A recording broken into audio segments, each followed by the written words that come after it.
Juventus sepakat putuskan kontrak Pogba. Fletcher dipertahankan Manchester United. Kevin Dix siap debut lawan Jepang. Frenkie de Jong menangis di ruang ganti. Permintaan terakhir Ruud van Nistelrooy.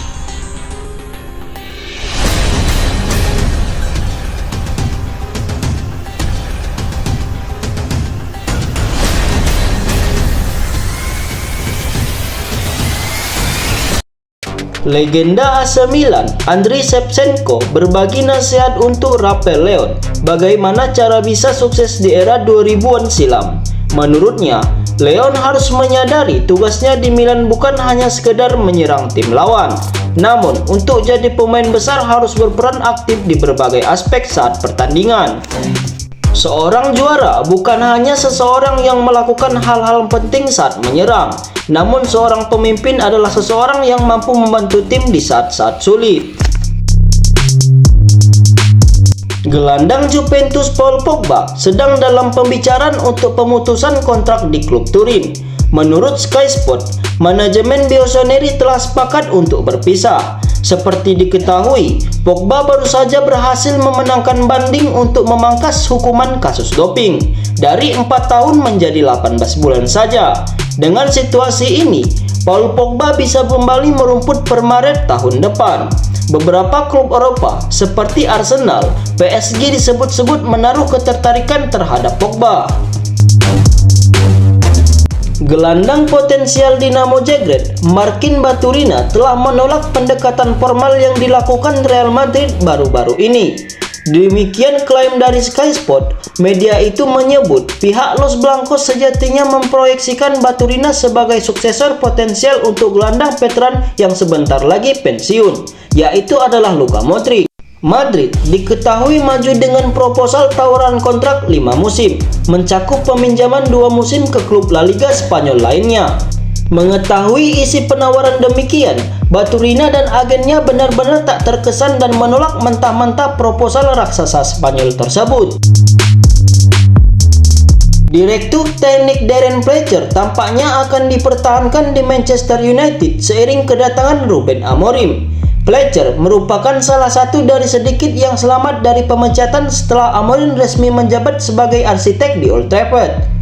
Ruud van Nistelrooy beserta beberapa koleganya termasuk Rene Hake telah mengemas koper terlebih dahulu.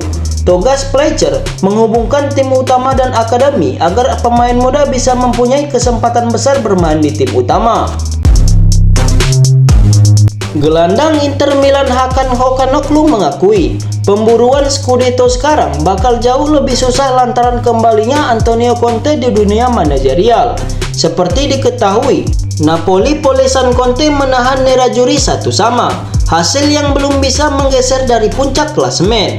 Çalhanoğlu bahkan menilai Inter sudah tidak sama dengan keadaan seperti mereka di musim lalu. Sementara Napoli, gerapan Conte melaju cukup kencang di jalur juara. Dan Hakan mengakui tim-tim lain juga semakin kuat dan akan susah mempertahankan gelar pada musim ini. Kevin Dix berpeluang menjalani debutnya bersama timnas Indonesia ketika menghadapi Jepang dalam matchday kelima grup C putaran 3 kualifikasi Piala Dunia Zona Asia di Stadion Gelora Bung Karno di Jakarta. Dix ingin membalas dukungan yang diberikan kepadanya dan memberikan performa dan hasil bagus di laga nanti. Saya merasa bersyukur dalam antusiasme orang-orang di sini dan juga dukungan di bandara serta media sosial terhadap saya dan tim. Saya ingin berterima kasih untuk semua dukungan ini. Pelatih timnas Indonesia Sintayong menyadari pertandingan melawan Jepang tidak akan mudah berkaca dari posisi mereka di pesepak bolaan benua kuning. Sintayong hanya meminta pemain tidak minder saat menghadapi tim Samurai Biru. Jepang merupakan puncak klasemen sementara grup C setelah 4 laga tanpa terkalahkan. Selain itu, Jepang memiliki materi pemain-pemain yang bagus merupakan tim nomor 1 di kawasan Asia. Namun fakta-fakta tersebut tidak membuat skuad Garuda merasa gentar. Yang terpenting percaya diri dari pemain, baik dari segi fisik dari manapun. Kita tidak akan kalah secara mental dari mereka, kata Sintayong. Barcelona Legend akan menghadapi Real Madrid Legend di Ajinomoto Stadium pada 15 Desember mendatang. Duel yang bertajuk El Clasico Legenda itu dijadwalkan bakal digelar pada pukul 14.00 waktu setempat. Dari kubu Barcelona, ada nama-nama seperti Iniesta, Xavi, Mascherano, dan Adriano. Sementara dari kubu Real Madrid, ada nama-nama Roberto Carlos, Iker Casillas, dan Luis Figo. Program ini menawarkan kesempatan kepada para penggemar di seluruh dunia untuk terhubung dengan sejarah klub dan para pemain ikoniknya. Malaysia kembali beraksi untuk Manchester United pertama kalinya sejak Maret 2023 setelah absen karena cedera. Bek kiri itu menjadi starter untuk tim U21 dalam kekalahan 4-1 dari Huddersfield. Kembalinya Malaysia akan menjadi dorongan besar bagi Manchester United dan manajer baru Ruben Amorim. Frenkie de Jong kembali beraksi bersama Barcelona bulan lalu setelah 5 bulan menepi lantaran cedera pergelangan kaki. Akan tetapi, gelandang Belanda itu dipaksa ditarik keluar setelah hanya bermain 45 menit kontra Real Sociedad dan menangis di ruang ganti karena takut harus menepi dalam waktu yang panjang lagi. Menurut laporan dari Eurosport, De Jong mengalami kerusakan di area tulang kering serta pergelangan kaki. Untungnya, De Jong hanya menderita cedera ringan dan bahkan sekarang bisa bergabung dengan skuad Belanda untuk melakoni UEFA National League.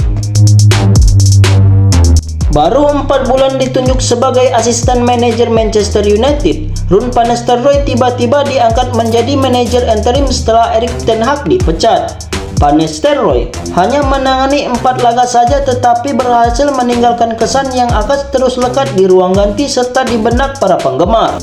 Bisikan satu permintaan terakhir yang diminta untuk mereka mendukung sang pelatih baru dan memberikan segalanya demi mengembalikan masa kejayaan Setan Merah. Van Nistelrooy dikabarkan legowo dan memaklumi jika Amorim tak membutuhkannya. Ruud van Nistelrooy menegaskan kepada para petinggi bahwa ia akan ingin bertahan di Manchester United karena ia mencintai klub. Tetapi dia bersikap pragmatis dan sudah memperkirakan bahwa Amorim bakal tidak menginginkannya.